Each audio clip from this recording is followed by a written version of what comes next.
Dès le début du quinquennat, Emmanuel Macron est l'homme qui murmure à l'oreille de François Hollande, secrétaire général adjoint, puis conseiller économique du chef de l'État. C'est l'époque du crédit impôt et du pacte de compétitivité, deux mesures symboles du tournant libéral du mandat présidentiel. Mais le principal héritage de son passage à Bercy, c'est le texte qui porte son nom, la loi Macron, avec comme fait d'armes la libéralisation du transport par autocar. Selon une étude, la réforme aurait généré 1500 emplois et plus de 21 millions d'euros de chiffre d'affaires. Pour le reste, le bilan de la loi Macron est en demi-teinte. Réforme de la carte des notaires, réforme du permis de conduire et extension du travail le dimanche, une mesure contestée et qui, selon des experts, n'a pas eu d'impact sur la consommation.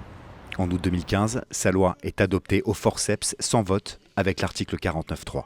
Face à la grande coalition du déni, celle qui considère qu'il n'y a finalement rien à faire, celle qui considère que nous ne devrions pas bouger, nous avons raison, parce que, monsieur le député, je voulais vous le dire, les Françaises et les Français l'attendent.